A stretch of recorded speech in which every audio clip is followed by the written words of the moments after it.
The myth of underdevelopment.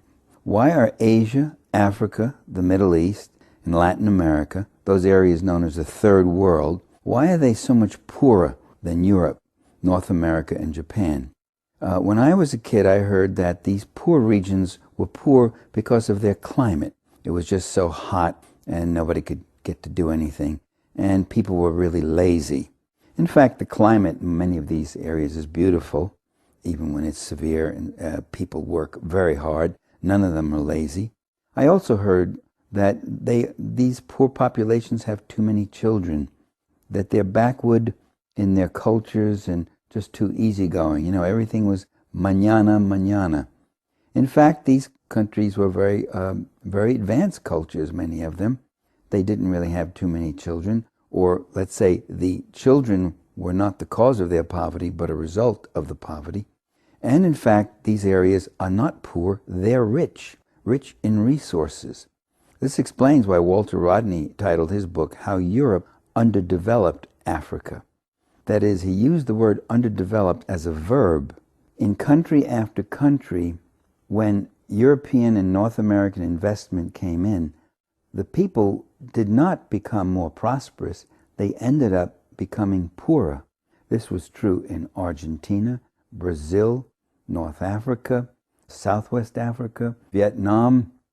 You can go all over the world and you'll find that whenever the foreign investors came in, they made money for themselves and the people ended up poorer, their resources depleted, their environment destroyed, and their futures also destroyed.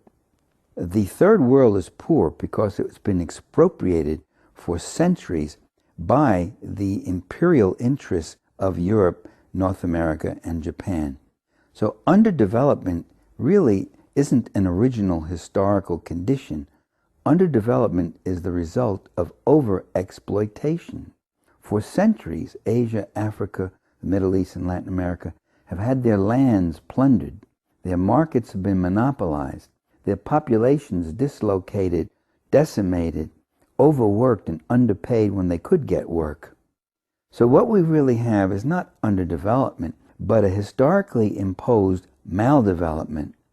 You have in many of these countries superhighways that go from the latifundia and the mines to the ports, but you have no roads for the people up in the backcountry so that they might be able to see a doctor or a teacher or something.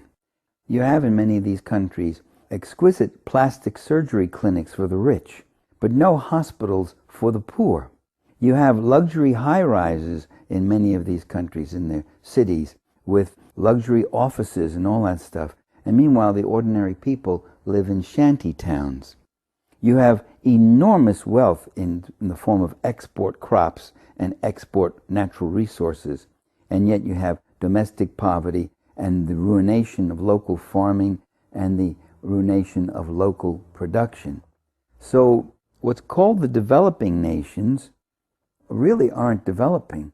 They're declining more and more. After the Cold War, there have been cutbacks in aid. No more developing. Now they're called failed nations. What is a failed nation? It's a nation that has been crushed by these dominant investment interests.